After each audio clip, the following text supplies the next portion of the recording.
ಸಮಸ್ಥಿತಿಯಲ್ಲಿ ಕೂತ್ಕೊಳ್ಳಿ, ಕೈಗಳನ್ನ ಜೋಡಿಸ್ಕೊಳ್ಳಿ.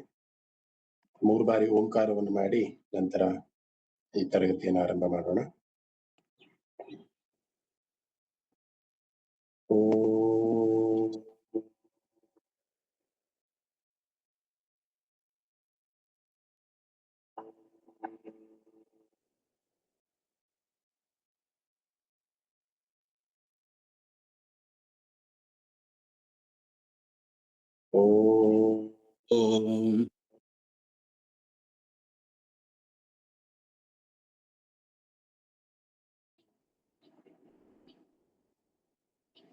ಓಂ ಗಣೇಶಾಯ ನಮಃ. ಓಂ ಸರಸ್ವತ್ಯೈ ನಮಃ. ಎಲ್ಲರಿಗೂ ನಮಸ್ಕಾರ. ವಿಷ್ಣು ಸಹಸ್ರನಾಮದ ಅರ್ಥ ಚಿಂತನೆಯ ಒಂದು ತರಗತಿಗೆ ಎಲ್ಲರಿಗೂ ಕೂಡ ಸ್ವಾಗತ. ಥ್ಯಾಂಕ್ಸ್ ಮಹೋದಯ ಕತೆಗೆ. ಧನ್ಯವಾದ. ಒಂದಿಷ್ಟು ಕಾಲ್ಪನಿಕವಾದಂತಹ ಕಥೆಗಳಿದ್ರು ಕೂಡ ಅದ್ರಲ್ಲಿ ಏನೋ ಒಂದು ಮೆಸೇಜ್ ಇರುತ್ತೆ ಅನ್ನೋದಕ್ಕೆ ಬಹಳ ಇಷ್ಟ ಆಗತ್ತೆ. ಆದ್ರೆ ವಿಷ್ಣು ಸಹಸ್ರನಾಮದಲ್ಲಿ ಆದಷ್ಟು ನಾನು ರಾಮಾಯಣ ಹಾಗೂ ಮಹಾಭಾರತದಿಂದ ಆಯ್ದ ಕಥೆಗಳನ್ನ ಹುಡುಕೋದಕ್ಕೆ ಪ್ರಯತ್ನ ಮಾಡ್ತೀನಿ. ಒಂದೊಂದು ನಾಮಗಳಿಗೆ ಖಂಡಿತ ಬಹಳ ಕಷ್ಟ ಆಗುತ್ತೆ ಕಥೆಗಳ ಸಿಗುವಂಥದ್ದು ರಾಮಾಯಣದಲ್ಲಿ ಮಹಾಭಾರತದಲ್ಲಿ. ಆಗ ಸ್ವಲ್ಪ ಈ ಲೌಕಿಕವಾದಂತಹ ಕಥೆಗಳಿಗೆ ಜಂಪ್ ಆಗ್ತಾ ಹೋಗ್ತೀನಿ. ಯಾಕಂದ್ರೆ ಅಲ್ಲೂ ಕೂಡ ವಿಷ್ಣುವಿನ ನಾಮಕ್ಕೆ ರಿಲೇಟ್ ಆಗುವಂತಹ ಒಂದಿಷ್ಟು ಮೆಸೇಜ್ಗಳು ಅಥವಾ ನಮ್ಗೆ ಈಗ ನಾನು ಅವಲ್ಲೇ ಒಂದು ಕತೆ ಹೇಳಿದೆ, ವಿಷ್ಣು ಸಹಸ್ರನಾಮದ ಹೇಳಿದ ಕಥೆನೆ. ಒಬ್ಬ ಪಂಡಿತ ಇರ್ತಾನೆ, ಅವನು 7 ದಿನದಲ್ಲಿ ನೀನ್ ಸಾಯ್ತೀಯ ಅಂತ. ಅದು ಎಷ್ಟರ ಮಟ್ಟಿಗೆ ಹೋಲುತ್ತೆ ಅಂತ ಅಂದ್ರೆ ನಾವು ಕೂಡ ಆ ಕಥೆಯಿಂದ ಏನೋ ಒಂದು ಟೇಕ್ ಅವೇ ತಗೊಬಹುದು ಅನ್ನೋ ರೀತಿಯಲ್ಲಿ ಇರುತ್ತೆ.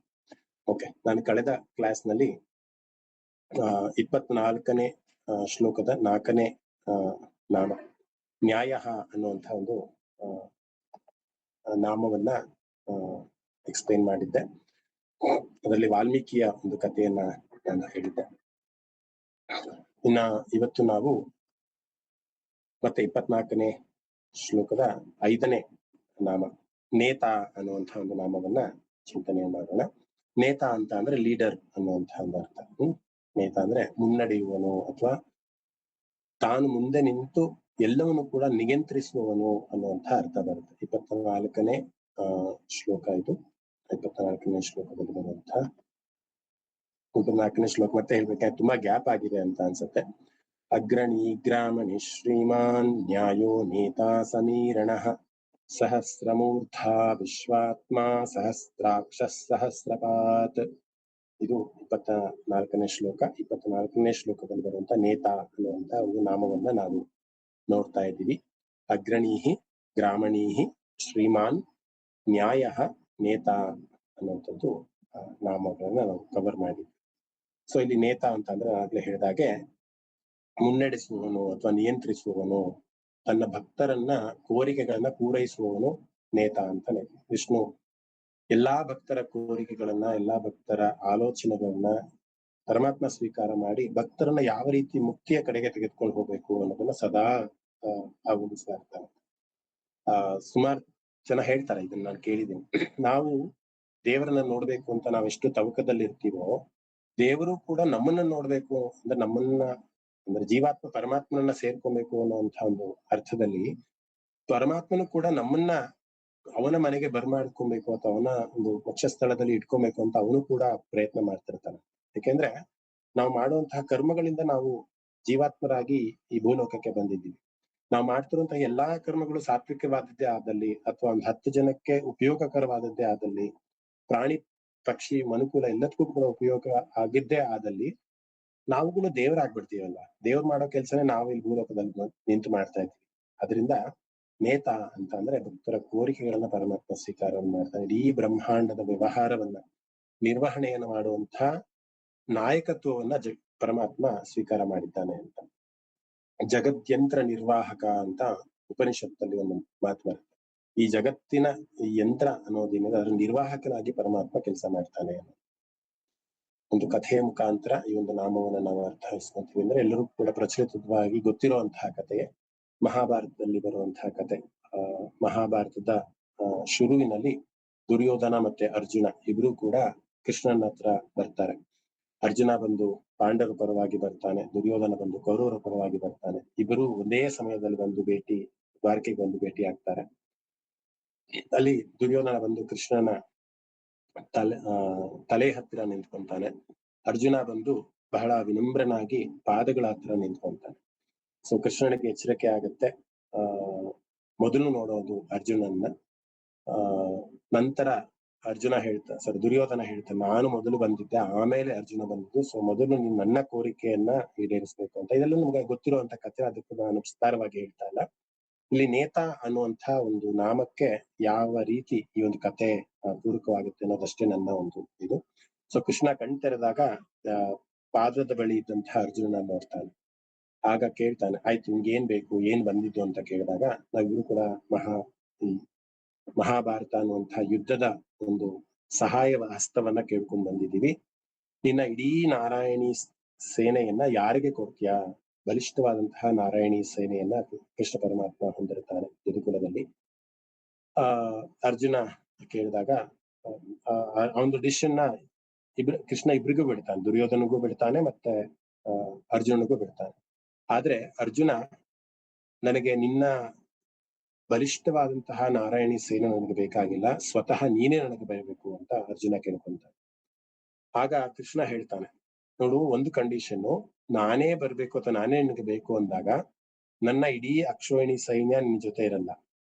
ಮತ್ತೆ ನಾನು ಯಾವುದೇ ಕಾರಣಕ್ಕೂ ಕೂಡ ಆಯುಧವನ್ನ ಹಿಡಿದು ಯುದ್ಧವನ್ನ ಮಾಡಲ್ಲ. ನಾನು ಬರೀ ನಿನ್ನ ಜೊತೆ ಇರ್ತೀನಷ್ಟೇ. ಇದು ನಿನಗೆ ಬೇಕೋ ಅಥವಾ ನಾನು ಇಡೀ ನಾರಾಯಣ ಸೇನೆಯನ್ನ ಕಳಿಸ್ತೀನಿ, ನಾನು ಮಾತ್ರ ಇಲ್ಲ ಆಸ್ಥಾನದಲ್ಲಿ ಇರ್ತೀನಿ, ಯಾರು ಬೇಕು ಅಂದಾಗ ಅರ್ಜುನ ನಿರ್ಧಾರವನ್ನು ಮಾಡ್ತಾನೆ. ಕೃಷ್ಣ ತನಗೆ ಖಂಡಿತವಾಗ್ಲೂ ನಿನ್ನ ನಾರಾಯಣಿ ಸೇನೆಯೂ ಬೇಡ, ಅಥವಾ ನೀನು ಯುದ್ಧ ಮಾಡಿಲ್ಲ ಅಂದ್ರೂ ಪರವಾಗಿಲ್ಲ, ನೀನ್ ನನ್ನ ಜೊತೆ ಇದ್ರೆ ಸಾಕಪ್ಪ, ನನಗೆ ನೀನ್ ಮಾತ್ರನೇ ಬೇಕು, ನಿನ್ನ ಒಂದು ಉಪಸ್ಥಿತಿ ಮಾತ್ರನೇ ನನಗೆ ಬೇಕು, ನೀನು ನೇತ ಅಂದ್ರೆ ನಾಯಕನಾಗಿ ನೀನು ನನ್ನ ಜೊತೆ ಇದ್ರೆ ಅಷ್ಟೇ ನನಗೆ ಸಾಕು ಅಂತ ಅರ್ಜುನ ಕೇಳ್ಕೊಂತಾನೆ. ದುರ್ಯೋಧನಿಗೆ ಬಹಳ ಸಂತೋಷ ಆಗೋಗುತ್ತೆ. ಯಾಕೆಂದ್ರೆ ಎಂತ ದಡ್ಡ ಇದ್ದಾನೆ ಇವನು ಅರ್ಜುನ, ಅಂತಹ ಬಲಿಷ್ಠವಾದಂತಹ ಅರ್ಜುನನು ನಾರಾಯಣಿ ಸೈನ್ಯವನ್ನ ಬೇಡ ಅಂತಿದ್ದಾನೆ, ನನಗೆ ನಾರಾಯಣಿ ಸೈನ್ಯವನ್ನ ಕೊಡಿ ಅಂತ ದುರ್ಯೋಧನ ನಾರಾಯಣಿ ಸೈನ್ಯವನ್ನ, ದೊಡ್ಡ ಸೈನ್ಯವನ್ನ ತೆಗೆದುಕೊಂಡು ಬಹಳ ಖುಷಿಯಾಗಿ ಹೋಗ್ತಾನೆ.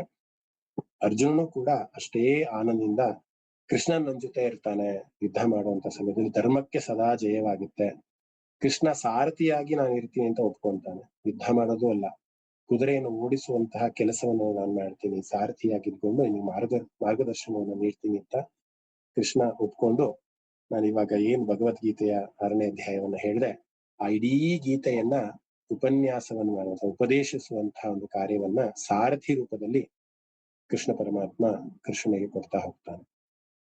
ಪ್ರಾಬ್ಲಿ ಅವತ್ತು ಅರ್ಜುನ ನಿರ್ಧಾರ ನೀನೇ ಬೇಕು ಅಂತ ಚೂಸ್ ಮಾಡಿದ್ಕೆ ಮಾತ್ರ ಗೀತೆ ಅನ್ನುವಂತ ಒಂದು ಪವಿತ್ರವಾದಂತಹ ಗ್ರಂಥ ನಮಗೆ ಸಿಗ್ತಾ ಹೋಯ್ತು. ಅವನ ನಾಯಕತ್ವದಲ್ಲಿ, ಕೃಷ್ಣನೊಂದು ನಾಯಕತ್ವದಲ್ಲಿ, ನೇತಾ ಅನ್ನುವಂತಹ ಒಂದು ನಾಯಕತ್ವದಲ್ಲಿ ನಾಯಕನಾಗಿ ಸಾರಥಿಯಾಗಿ ಕೂತ್ಕೊಂಡು ಕೃಷ್ಣ ಭಗವದ್ಗೀತೆಯನ್ನ ಅರ್ಜುನನಿಗೆ ಬೋಧನೆಯನ್ನ ಮಾಡ್ದ. ಕಡೆಗೆ ಧರ್ಮಕ್ಕೆ ಜಯ ಸಿಕ್ತು ಅನ್ನೋದು ನಮ್ಮೆಲ್ಲರೂ ಕೂಡ ಗೊತ್ತಿರುವಂತಹ ಸತ್ಯವೇ. ಸೊ ಇಲ್ಲಿ ಬಾಹ್ಯವಾದ ಬಲ ನಮಗೆ ಸಾಮಾನ್ಯವಾಗಿ ನಾವು ಅನ್ಕೊಂತೀವಿ, ಹಣ, ಶಕ್ತಿ, ಜನ, ಪೊಲಿಟಿಷಿಯನ್ಸ್ ಅಥವಾ ಅವ್ರ ಗೊತ್ತು ಇವ್ರ ಗೊತ್ತು, ಇದು ನಮ್ಮ ಬಲ ಅಂತ ಅನ್ಕೊಂತೀವಿ. ದೈವದ ಬಲದ ಮುಂದೆ, ಜ್ಞಾನ ಧರ್ಮದ ಬಲದ ಮುಂದೆ ಬೇರೆ ಯಾವ ಬಲವೂ ಕೂಡ ನಮಗೆ ಸಹಾಯವನ್ನು ಮಾಡಲ್ಲ. ಒಬ್ಬ ಪೇಷಂಟ್ ಅನ್ನ ಬದುಕಿಸ್ಕೊಬೇಕಂದ್ರೆ ಸುಮಾರು ಜನ ಹೇಳ್ತಾರೆ, ಎಷ್ಟು ಸಾವಿರ ಬೇಕಾದ್ರೂ ಖರ್ಚು ಮಾಡ್ತೀನಿ, ಇಷ್ಟು ಹಣವನ್ನು ಬೇಕಾದ್ರೂ ಖರ್ಚು ಮಾಡ್ತೀನಿ ಅಂತ. ದೈವದ ಒಂದು ಕೃಪೆ, ದೈವದ ಒಂದು ಆಶೀರ್ವಾದ ನಮ್ಮ ಮೇಲಿಲ್ಲ ಅಂತ ಅಂದ್ರೆ ನಾವ್ ಯಾರನ್ನೂ ಕೂಡ ಬದುಕಿಸ್ಕೊಳಕ್ಕಾಗೋದಿಲ್ಲ. ಸೊ ದೈವದ ಮಾರ್ಗದರ್ಶನ, ದೈವದ ಒಂದು ಕೃಪೆ ನಮ್ಮಲ್ಲಿ ಇದ್ರೆ ಮಾತ್ರನೇ ನಾವು ಬಲಿಷ್ಠರಾಗಿ ಇರೋದಕ್ಕೆ ಸಾಧ್ಯ ಆಗತ್ತೆ. ಆ ನೇತಾ ಅನ್ನುವಂತಹ ವಿಷ್ಣುವಿನ ಮೊರೆ ಹೋದಾಗ ಮಾತ್ರ ಅವನ ಒಂದು ಸಾರಥ್ಯದಲ್ಲಿ ಅವನು ವ್ಯವಹರಿಸುವಂತಹ ಈ ಸೃಷ್ಟಿಯಲ್ಲಿ ಅವನೇ ಡಿಸಿಷನ್ ಮೇಕರ್ ಆಗಿರ್ತಾನೆ. ನಾವೆಲ್ಲರೂ ಕೂಡ ಅವನಿಗೆ ಶರಣಾಗತಿ ಆಗೋದಷ್ಟೇ ನಮ್ಮ ಕೆಲಸ ಆಗಿರ್ತಾನೆ ಅನ್ನುವಂತಹ ಒಂದು ಅರ್ಥವನ್ನ ಕೊಡುವಂಥದ್ದು ಈ ನಾಮ ನೇತಾ ಅನ್ನುವಂಥದ್ದು.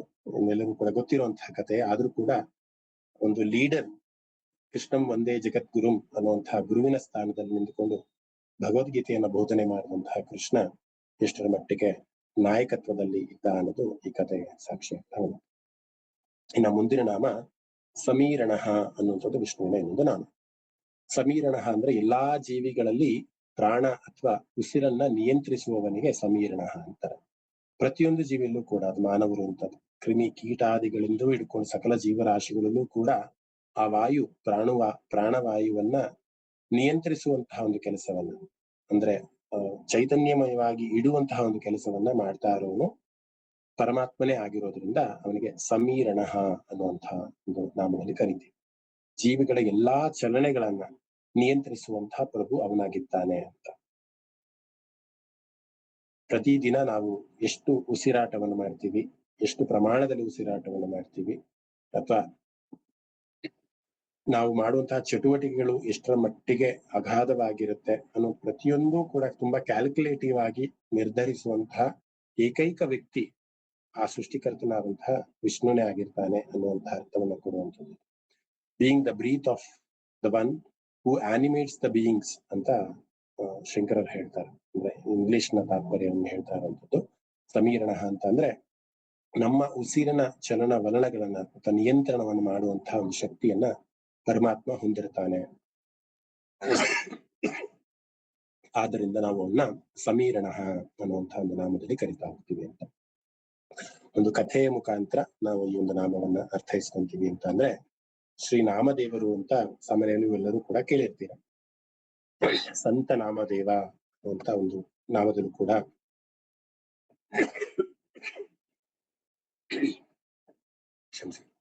ಪ್ರಸಿದ್ಧರಾಗಿದ್ದಾರೆ. ಸೊ ಆ ನಾಮದೇವರ ಒಂದು ಕತೆ ಇದೆ. ಒಂದು ಸತಿ ಅವರು ಯಾತ್ರೆಗೆ ಅಂತ ಹೋಗಿರ್ತಾರೆ ಶ್ರೀನಾಮದೇವರು. ಯಾತ್ರೆಯಲ್ಲಿ ಒಂದು ಕಡೆ ಅವರು ಒಂದು ಮರದ ಬುಡದಲ್ಲಿ, ಅಂದ್ರೆ ದಣಿವಾರಿಸ್ಕೊಬೇಕು ಅಂತ ಮರದ ಬುಡದಲ್ಲಿ ಸಂತ ನಾಮದೇವರು ಕೂತಿರ್ತಾರೆ. ಸಾಮಾನ್ಯವಾಗಿ ಆಗೆಲ್ಲ ಯಾತ್ರೆಗೆ ಹೋಗ್ಬೇಕಂದಾಗ ಒಂದಿಷ್ಟು ಆಹಾರವನ್ನ ತೆಗೆದುಕೊಂಡು ಹೋಗ್ತಾರೆ. ರೊಟ್ಟಿಯನ್ನು ಮಾಡಿಕೊಂಡು, ರೊಟ್ಟಿ, ತುಪ್ಪ, ಈ ರೀತಿಯಾದ ಕೆಡದೆ ಇರುವಂತಹ ಆಹಾರಗಳನ್ನ ಸಾಮಾನ್ಯವಾಗಿ ತೆಗೆದುಕೊಂಡು ಹೋಗ್ತಾ ಇದ್ರು. ಅದೇ ರೀತಿ ಸಂತ ನಾಮದೇವರು ಕೂಡ ತೀರ್ಥಯಾತ್ರೆ ಹೋದಾಗ ಒಂದಿಷ್ಟು ರೊಟ್ಟಿಯನ್ನ ಮಾಡ್ಕೊಂಡು ತಗೊಂಡು ಹೋಗಿರ್ತಾರೆ. ಒಂದು ದಿನ ಏನಾಗುತ್ತೆ, ಒಂದು ನಾಯಿ ಬಂದು ಆ ರೊಟ್ಟಿಯನ್ನ ಕಚ್ಕೊಂಡು ಓಡೋಗುತ್ತೆ. ಅಂದ್ರೆ ಅವರು ಕೂತಿರ್ತಾರೆ, ರೊಟ್ಟಿನ ತೆಗಿತಾ ಇರ್ತಾರೆ. ಆ ಸಮಯದಲ್ಲಿ ಒಂದು ನಾಯಿ ಬಂದು ಆ ರೊಟ್ಟಿಯನ್ನ ಕಿತ್ಕೊಂಡು ಓಡೋಗುತ್ತೆ. ನಾಮದೇವರು ಅದನ್ನ ನೋಡ್ತಾ ಅವರ ಭಾವ ಎಷ್ಟರ ಮಟ್ಟಿಗಿತ್ತಂದ್ರೆ, ಆ ನಾಯಿಯಿಂದ ಅವರು ಓಡ್ತಾರಂತೆ. ರೊಟ್ಟಿಯನ್ನ ಕಚ್ಕೊಂಡು ಹೋಗ್ತಾ ಇದ್ದಂತಹ ನಾಯಿಯಿಂದ ಜೋರಾಗಿ ಓಡ್ತಾರಂತೆ. ಹೇಗ್ ಓಡ್ತಾರೆ ಅಂತಂದ್ರೆ, ಹಿಂದಿನ ಅವರು ತಂದಿದ್ದ ತುಪ್ಪದ ಪಾತ್ರೆಯನ್ನ ತೆಗೆದುಕೊಂಡು ಓಡ್ತಾ ಇರ್ತಾರಂತೆ. ಏನಂತ ಸಂಬೋಧನೆ ಮಾಡ್ತಾರಂತೆ ಆ ನಾಯಿಗೆ ಅಂದ್ರೆ, ಹೇ ಪಾಂಡುರಂಗ ನಿಂತ್ಕೋ, ನಿನಗೇ ತಂದಿರುವಂತಹ ರೊಟ್ಟಿ, ಅದು ನಿನಗೇ ನೈವೇದ್ಯವನ್ನು ಮಾಡ್ಬೇಕು ಅಂತ ತಂದಿರುವಂತಹ ರೊಟ್ಟಿ, ಒಣ ರೊಟ್ಟಿಯನ್ನ ನೀನ್ ತಿನ್ಬೇಡ, ಗಂಟ್ಲಿಗೆ ಸಿಕ್ಕಾಕೊಳ್ಳುತ್ತೆ ನಿನ್ಗೆ, ರೊಟ್ಟಿ ಬಹಳ ಹಾರ್ಡ್ ಆಗಿದೆ, ದಯವಿಟ್ಟು ಒಂದಿಷ್ಟು ತುಪ್ಪವನ್ನ ಬಡಿಸ್ತೀನಿ, ಆ ತುಪ್ಪವನ್ನ ನಂಚ್ಕೊಂಡು ನೀನು ಆ ರೊಟ್ಟಿಯನ್ನ ತಿನ್ನಪ್ಪ ಅಂತ ನಾಯಿಯಿಂದ ಓಡ್ತಾರಂತ. ಸ್ವಲ್ಪ ವಿಚಿತ್ರ ಅಂತ ಅನ್ಸ್ಬೋದು ನಮ್ಗೆ. ಸಾಮಾನ್ಯ ನಮ್ಗೆ ಲೌಕಿಕದಲ್ಲಿ ಈ ತರ ಬಂದ್ರೆ ನಾವು ನಾಯಿಯನ್ನ ಓಡಿಸ್ತೀವಿ ಅಥವಾ ನಾಯಿಯನ್ನ ಗದರಿಸ್ತೀವಿ, ರೊಟ್ಟಿ ನನಗೆ ತಂದಿದ್ದು ಅಂತ ನಾವು ಹೇಳ್ತೀವಿ. ಇಲ್ಲಿ ಸಂತ ನಾಮದೇವರು ಪ್ರತಿಯೊಂದು ಪ್ರಾಣಿಯಲ್ಲೂ ಕೂಡ, ಆ ನಾಯಿಯಲ್ಲೂ ಕೂಡ ಆ ಪಾಂಡುರಂಗನನ್ನ ಕಂಡ್ರು ಅನ್ನೋಂಥ. ಕೊನೆಗೆ ಏನಾಯ್ತು ಅಂತ ಕತೆ ಮುಂದುವರಿಯುತ್ತೆ.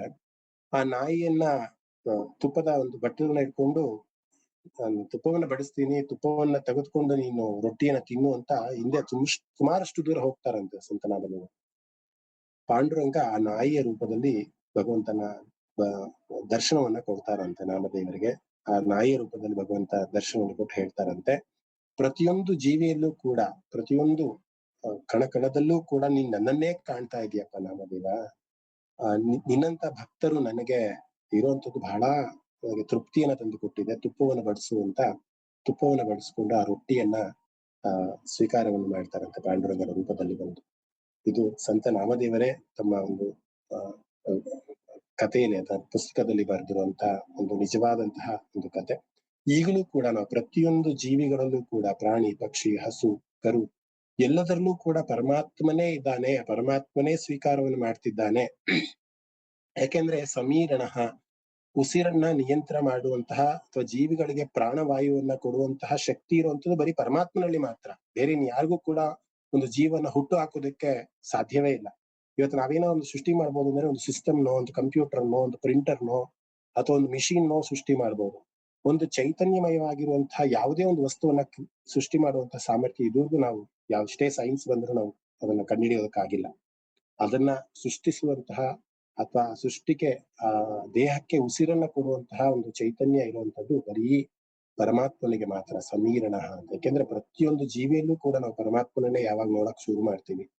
ಭಗವದ್ಗೀತೆಯಲ್ಲೂ ಕೂಡ ಕೃಷ್ಣ ಅದನ್ನ ಹೇಳ್ತಾನೆ. ಯಾರು ಸಮಚಿತ್ತದಿಂದ ಒಂದು ಹಂದಿಯನ್ನ, ಒಬ್ಬ ನೀಚನನ್ನ, ಒಬ್ಬ ಸಂತನನ್ನ, ಒಬ್ಬ ಪಂಡಿತನನ್ನ ಎಲ್ಲರನ್ನೂ ಕೂಡ ಸಮದರ್ಶಿನಃ, ಸಮನಾಗಿ ಯಾರು ನೋಡ್ತಾರೋ ಅಂಥವನಿಗೆ ಮಾತ್ರ ನಾನು ಕಾಣ್ತೀನಿ ಅಂತ. ಆ ನಾಯಿಯಲ್ಲಿ ಪಾಂಡುರಂಗ ಕಂಡ ಅಂತ ಅಂದ್ರೆ ನಾವು ಪ್ರತಿಯೊಂದು ಜೀವಿಯಲ್ಲೂ ಪಾಂಡುರಂಗನ್ನ ಕಾಣ್ಬೋದಲ್ಲ, ಪ್ರತಿಯೊಂದು ಜೀವಿಯಲ್ಲೂ ವಿಷ್ಣುವನ್ನ ಕಾಣ್ಬೋದಲ್ಲ. ಆ ವಿಷ್ಣು ತತ್ವ ಪ್ರತಿಯೊಂದು ಜೀವಿಗಳಲ್ಲೂ ಇದೆ. ಪ್ರತಿಯೊಂದು ಜೀವಿಗಳಲ್ಲೂ ಭಗವಂತ ಇದ್ದಾನೆ. ನಮ್ಮ ಉಸಿರಿನಲ್ಲಿ, ನಮ್ಮ ಮಾತಿನಲ್ಲಿ, ನಮ್ಮ ಕಣ್ಣುಗಳಲ್ಲಿ, ಗಿಡ, ಸಸ್ಯ, ಮರ, ಪರಿಸರ ಎಲ್ಲದರಲ್ಲೂ ಕೂಡ ಪರಮಾತ್ಮ ತುಂಬಿದ್ದಾನೆ ಅನ್ನುವಂಥ ದೃಷ್ಟಿ ನಮಗೆ ಯಾವಾಗ ಬರುತ್ತೆ, ಆ ಮೆಚುರಿಟಿ ನಮ್ಗೆ ಯಾವಾಗ ಬರುತ್ತೆ, ಆಗ ನಾವು ಈ ನಾಮವನ್ನು ನೆನೆಸ್ಕೊಂತೀವಿ. ಅದು ಸಮೀರಣ ಅನ್ನುವಂತಹದ್ದು ನಾಮ. ಇನ್ನಿಷ್ಟು ಕಥೆಗಳನ್ನ ನಾನು ಪ್ರಿಪೇರ್ ಆಗಿ ಬಂದಿದ್ದೆ ಮುಂದಿನ ನಾಮಗಳಿಗೆ. ರಾಮಾಯಣದ ಮತ್ತೆ ಮಹಾಭಾರತದ ನನಗೆ ಗೊತ್ತಿಲ್ಲದ ಒಂದಷ್ಟು ಕಥೆಗಳು. ಭಗವದ್ಗೀತೆ ಬಹಳ ದೀರ್ಘಕಾಲ ತಗೊಂಡೆ ಅಂತ ಅನ್ಸುತ್ತೆ.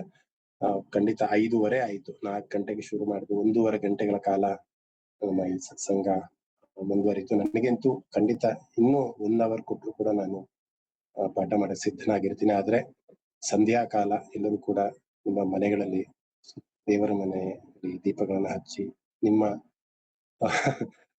ಕೌಟುಂಬಿಕ ಜೀವನವನ್ನು ಕೂಡ ನೀವು ನಡೆಸಬೇಕಾದಂತ ಕಾರಣದಿಂದ ನಾವಿಲ್ಲಿಗೆ ನಿಲ್ಲಿಸ್ಕೊಳ್ಳೋಣ. ನಮ್ಮ ಸತ್ಸಂಗಕ್ಕೆ ಭಾಗಿಯಾದಕ್ಕೆ ಬಹಳ ಧನ್ಯವಾದಗಳು. ನಾನಿವತ್ತೊಂದು ಒಬ್ಬರ ವಿಶೇಷವಾದಂತಹ ಒಬ್ಬ ವ್ಯಕ್ತಿ, ನಾನು ಆಗ್ಲೇ ಹೇಳಿದೆ, ಜಗದೀಶ್ ಹಳ್ದಿಪುರ್ ಅನ್ನುವಂತಹ ಒಬ್ಬರ ಭೇಟಿಯನ್ನ ಮಾಡಿದೆ. ಮಹೋದಯ ನಮಸ್ತೆ. ಅವರ ಒಂದೆರಡು ಮಾತುಗಳನ್ನ ಈ ತರಗತಿಯ ಬಗ್ಗೆ ಆಗಿರ್ಬೋದು ಅಥವಾ ನಿಮ್ಮ ಒಂದು ಅನಿಸಿಕೆ ಅಭಿಪ್ರಾಯಗಳನ್ನ ಜಗದೀಶ್ ಮಹೋದಯ ಹಂಚ್ಕೊಬೇಕು ಅಂತ ಪ್ರಾರ್ಥನೆ. ವಿಡಿಯೋ ನಮಸ್ತೆ. ಕೇಳಿಸ್ತಾ ಇದೆಯಾ? ಕೇಳಿಸ್ತಾ ಇದೆ. ವಿಡಿಯೋ ಆನ್ ಮಾಡ್ಕೊಳ್ಳಿ ಮಹೋದಯ. ಇವಾಗ ಸರಿಯಾಗಿದ್ಯಾ? ಸರಿಗಿದೆ ಮಹೋದಯ. ಓಕೆ. ಇವಾಗ ನೀವು ಪ್ರಾರಂಭದಿಂದ ಇವಾಗ ಕೊನೆ ತನಕನೂ ನಾನು ಶ್ರದ್ಧೆಯಿಂದ ಕೇಳಿದೆ. ತುಂಬಾನೇ ಇಷ್ಟ ಆಯ್ತು. ಆದ್ರೆ ನನಗೆ ನೀವು ಈ ಒಂದು ಕೆಲಸ ಕೊಟ್ಟಿದ್ದು ಸ್ವಲ್ಪ ನನಗೆ ಏನಾಗಿದೆ, ಮುಜುಗರ ಆಗಿದೆ. ಯಾಕೆಂದ್ರೆ ನಿಮ್ಮ ಜ್ಞಾನ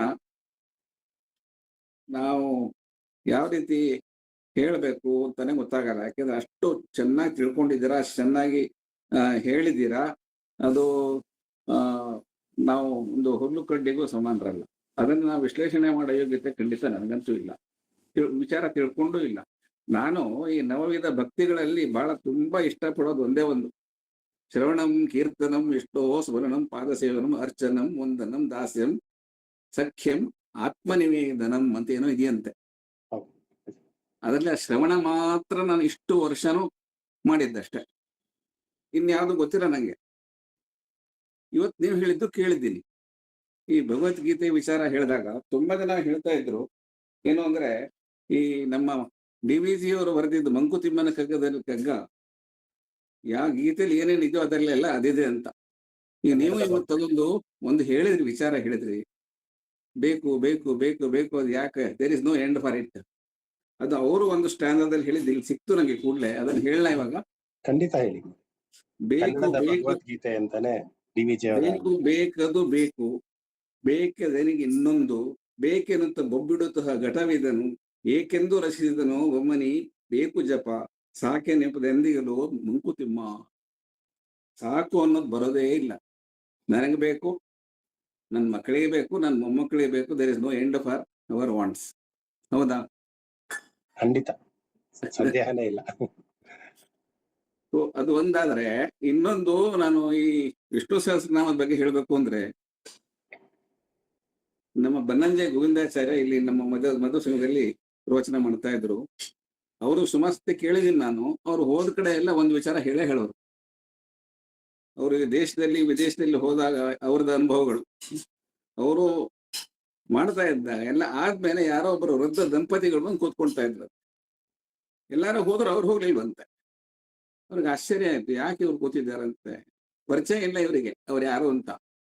ಆಮೇಲೆ ಇವರೇ ಕರೆದು ಕೇಳಿದ್ರಂತೆ, ನೀವು ಅವಾಗಿಂದ ನೋಡ್ತಾ ಇದ್ದೀನಿ, ನೀವು ಹೋಗ್ತಾ ಇಲ್ವಲ್ಲ ಯಾಕೆ?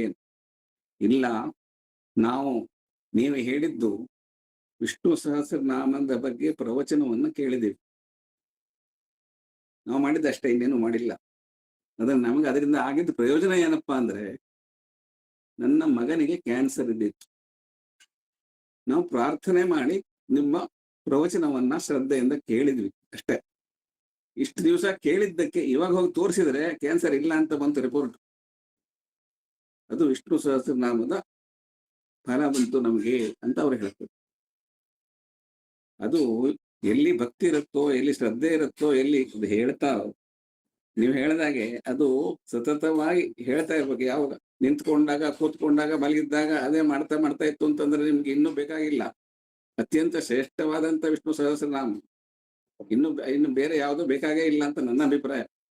100%. ಹೌದು. ಆಯ್ತು, ಇನ್ನು ಜಾಸ್ತಿ ಮಾತಾಡಕ್ ಬರೋದೂ ಇಲ್ಲ ನಂಗೆ, ಇಲ್ಲಿಗೆ ಮುಗಿಸ್ತೀನಿ. ಎಲ್ಲರಿಗೂ ನಮಸ್ಕಾರ. ಧನ್ಯವಾದ ಮಹೋದಯ, ಧನ್ಯವಾದ. ಅಕ್ಷರಶಃ ನಿಜ ಮಹೋದಯ ಹೇಳಿದ್ದು. ಯಾವ್ದಾದ್ರು ಒಂದು ಭಗವಂತನ ತಲುಪೋದಕ್ಕೆ ಬಹಳಷ್ಟು ವಿಧಾನಗಳಿವೆ. ವೇದಗಳ ಅಧ್ಯಯನ ಮಾಡ್ಬೋದು, ಸ್ವಾಧ್ಯಾಯವನ್ನು ಮಾಡ್ಬೋದು, ಬಹಳಷ್ಟು ವಿಧಾನಗಳಿದೆ. ಯಾವ್ದಾದ್ರು ಒಂದು ಅಂತ ಸ್ವೀಕಾರ ಮಾಡಿ ಪರಮಾತ್ಮನನ್ನ ಹೇಳಿದ್ನಲ್ಲ, ಈಗ ಇಲ್ಲಿಂದ ಡೆಲ್ಲಿಗೆ ಹೋಗ್ಬೇಕಂದ್ರೆ ನಾವು ಟ್ರೈನಲ್ಲಾದ್ರೂ ಹೋಗ್ಬೋದು, ಫ್ಲೈಟ್ ಅಲ್ಲಾದ್ರೂ ತಗೊಬೋದು, ಬಸ್ಸಲ್ಲಾದ್ರೂ ಹೋಗ್ಬೋದು. ಡೆಸ್ಟಿನೇಷನ್ ಒಂದೇ, ಡೆಲ್ಲಿಗೆ ಹೋಗ್ಬೇಕು. ಸೊ ಹಾಗಾಗಿ ಬಸ್ಸಲ್ಲಿ ಹೋದ್ರೆ ಸ್ವಲ್ಪ ವಿಳಂಬವಾಗಿ ಹೋಗ್ತೀವಿ, ಫ್ಲೈಟ್ ಅಲ್ಲಿ ಹೋದ್ರೆ ಸ್ವಲ್ಪ ಬೇಗ ಹೋಗ್ತೀವಿ. ಆದ್ರೆ ನಮ್ಮೆಲ್ಲರ ಡೆಸ್ಟಿನೇಷನ್ ಒಂದೇ ಇರುತ್ತೆ, ಅದು ಮುಕ್ತಿ ಅಥವಾ ಜೀವಾತ್ಮ ಪರಮಾತ್ಮನನ್ನ ಸಂಧಿಸ್ಬೇಕು ಅನ್ನುವಂತ. ಸೊ ಹಾಗೆ ನಾವು ಯಾವುದೇ ಒಂದು ಮಾರ್ಗವನ್ನು ತಗೊಂಡು ಲೌಕಿಕದಲ್ಲಿ ನಮಗೆ ಬಹಳಷ್ಟು, ನನಗೂ ಸ್ವತಃ ಅಥವಾ ನಿಮ್ಮೆಲ್ಲರಿಗೂ ಸ್ವತಃ ಕೌಟುಂಬಿಕವಾದಂತಹ ಬಹಳಷ್ಟು ಕೆಲಸಗಳು, ಒತ್ತಡಗಳು, ರೆಸ್ಪಾನ್ಸಿಬಿಲಿಟಿ ಎಲ್ಲವೂ ಕೂಡ ಇದೆ, ಎಲ್ಲರಿಗೂ ಕೂಡ ಇದೆ. ಅದರ ಜೊತೆಗೆ ಒಂದಿಷ್ಟು ವಾರದಲ್ಲಿ 1 ಗಂಟೆ, 1.5 4ರಿಂದ 5.5 ಗಂಟೆಗಳು, ಅಂದ್ರೆ 1.5 ಗಂಟೆಗಳು ನಾವು ಇಲ್ಲಿ ಸತ್ಸಂಗದಲ್ಲಿ ಭಾಗಿಯಾಗಿದ್ವಿ. ಖಂಡಿತ ಇದು ಆಗೋದಿಲ್ಲ ಅನ್ನೋದಕ್ಕಾಗೋಲ್ಲ ಅಲ್ವಾ? ಪ್ರಯತ್ನ ಮಾಡಿದೆ. There's nothing called as there's no time ಅಂತ. ವಿ ಶುಡ್ ಮೇಕ್ ಟೈಮ್ ಅಷ್ಟೇ. ಸುಮಾರು ಜನ ಹೇಳ್ತಾರೆ ಅಂತ ಸಮಯ ಇಲ್ಲ. ಸಮಯ ಮಾಡ್ಕೊಂಡ್ರೆ ಸಮಯ ಆಗತ್ತೆ. ಇವತ್ತು ಇಲ್ಲಿರೋ ಬದಲು ಎಲ್ಲೋ ಟಿವಿ ನೋಡ್ದು ಅಥವಾ ರೀಲ್ಸ್ ನೋಡ್ದು ಅದಾಗ ಅದಕ್ಕೆಲ್ಲ ಸಮಯ ಸಿಗ್ತಾ ಇರತ್ತೆ ನಮ್ಗೆ. ನಮಗೆ ಗೊತ್ತಿಲ್ಲದೆ ಇರೋ ತರ ಮಟ್ಟಿಗೆ ನಾವು ಫೇಸ್ಬುಕ್ ಅಥವಾ ಇನ್ಸ್ಟಾ ಅಥವಾ ಬೇರೆ ಸೋಷಿಯಲ್ ಮೀಡಿಯಾದಲ್ಲಿ ಗಂಟೆಗಳ ಕಟ್ಲ ನಾವು ಇರ್ತೀವಿ. 1 ಅವರ್ ಆದ್ಮೇಲೆ ಅನ್ಸ್ತು, ಅಯ್ಯೋ 1 ಅವರ್ ಆಯ್ತಾ ನೋಡಕ್ ಶುರು ಮಾಡಿ ಮೊಬೈಲ್ನ ಅಂತ. ಅದೇ ಸತ್ಸಂಗಲಿದ್ದಾಗ ಅರ್ಧ ಗಂಟೆ ಇದ್ದಾಗ ಅಯ್ಯೋ ಅರ್ಧ ಗಂಟೆಪ್ಪ ಅಂತ ಅನ್ಸತ್ತೆ. ಯಾಕೆಂದ್ರೆ ಅದು ನಮ್ಮ ಸ್ವಭಾವ, ನಮ್ಮ ಮನಸ್ಸಿನ ಭಾವನೆ. ಅದನ್ನ ಬದಲಾಯಿಸ್ಕೊಬೇಕು ಅಂತಂದ್ರೆ ನಾವು ಈ ರೀತಿಯ ಸತ್ಸಂಗಗಳು ಅಥವಾ ಚಿಂತನೆಗಳು ನಮ್ಗೆ ಬಹಳ ಅವಶ್ಯಕತೆ ಆಗಿದೆ. ಬಹಳ ಹಿರಿಯರು ಜಗದೀಶ್ ಮಹೋದಯ ಅವರು ತಮ್ಮ ಸರ್ವಿಸ್ ನಲ್ಲಿ, ನಾನು ಅವ್ರ ಬಗ್ಗೆ ಕೇಳಿದಾಗ ಬಹಳ ನಂಗೆ ಖುಷಿ ಅನಿಸ್ತು.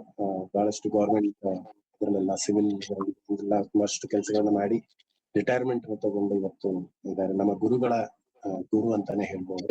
ನಮ್ಮ ಭವಾನಿ ಹೆಗಡೆ ಭಗಿನಿಯವರ ತಂದೆಯ ಸ್ಥಾನದಲ್ಲಿ ಅವರು ನಿಂತು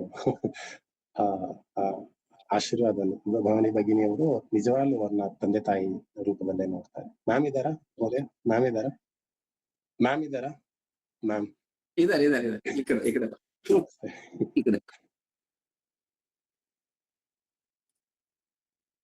ಹರಿ ಓಂ ಭಗಿನಿ, ನಮಸ್ತೆ. ಹರಿ ಓಂ, ನಮಸ್ತೆ. ಆಗ್ಲಿ. ಸೊ ನಿಮ್ಮೆಲ್ಲರ ಆಶೀರ್ವಾದ ನಮಗೆ ಸದಾ ಇರಬೇಕು ಅನ್ನೋದ್ರಲ್ಲಿ ಕ್ಲಾಸ್ ಅನ್ನ ಮುಗಿಸೋಣ. ಯಥಾ ರೀತಿ 1 ನಿಮಿಷಗಳ ಕಾಲ ಧ್ಯಾನವನ್ನು ಮಾಡಿ ಕ್ಲಾಸಿಗೆ ಸಮಾಪ್ತಿಯನ್ನು ಮಾಡೋಣ. ಕೊನೆಯ ಒಂದು ಮಾತು ಎಲ್ಲರೂ ಕೂಡ ಗೊತ್ತಿರಾಗ ಮುಂಚೆ ನಾನು ಹೇಳ್ಬೇಕಿತ್ತು ಅಂತ ಭಾವಿಸ್ತೀನಿ. ಒಂದು ಗೋಶಾಲೆ ನಿರ್ಮಾಣವಾಗಿದೆ, ಅದು ಪ್ರಚಲಿತದಲ್ಲಿದೆ. 20 ಹಸುಗಳು ಅಲ್ಲಿ ನಮ್ಮ ಗೋಶಾಲೆಯಲ್ಲಿ ಇದೆ. ನಿಮ್ಮೆಲ್ಲರೂ ಕೂಡ ಒಂದು ದಿನ ಆ ಗೋಶಾಲೆಗೆ ಕರೆದು ಭೇಟಿ ಮಾಡಿ ನಿಮ್ಮೆಲ್ಲರೂ ಕೂಡ ಅಲ್ಲಿ ನಿಮ್ಮ ಒಂದು ಉಪಸ್ಥಿತಿ ಇರಬೇಕು ಅಂತ ನಾನು ಕೂಡ ಪ್ರಯತ್ನ ಮಾಡ್ತಿದ್ದೀನಿ. ಎಲ್ಲ ಒಂದಿಷ್ಟು ಸೆಟಲ್ ಆಗುವಂತಹ ಒಂದು ವ್ಯವಸ್ಥೆಗಳು ನಡೀತಾ ಇದೆ. ಗೋಶಾಲೆಗೆ ನಿಮ್ಮ ಒಂದು ಯಾವುದೇ ರೀತಿಯ ಒಂದು ಡೊನೇಷನ್, ಈಗ ಸಂಬರ ಆಗಿರೋದ್ರಿಂದ ಬಹಳಷ್ಟು ಜಾನುವಾರುಗಳು ಹಸುವಿನಿಂದ ಅಥವಾ ಹಸಿರು ಇಲ್ಲದೆ ಅದು ಬಹಳ ಕಷ್ಟದ ಒಂದು ಪರಿಸ್ಥಿತಿಯಲ್ಲಿದೆ. ನಿಮಗೆ ಸಾಧ್ಯ ಆಗುತ್ತೆ ಅನ್ನೋದಾದ್ರೆ ಅದು ಆಹಾರದ ಒಂದು ಸಹಾಯವನ್ನ ನಿಮ್ಮೆಲ್ಲರೂ ಕೂಡ ಅದಕ್ಕೆ ಮಾಡ್ತಾ ಹೋಗ್ಬೋದು. ಧನ್ಯವಾದ. ಧ್ಯಾನವನ್ನು ಮಾಡೋಣ ಒಂದು ನಿಮಿಷ.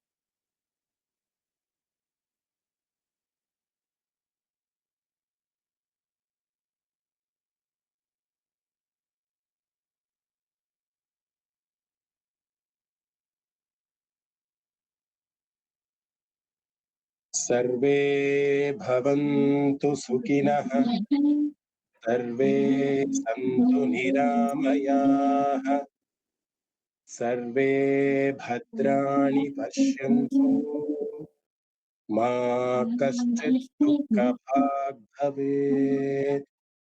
ॐ शान्ति शान्ति शान्तिः। श्रीगुरुभ्यो नमः। हरिः ओम् तत्सत्। ಧನ್ಯವಾದ.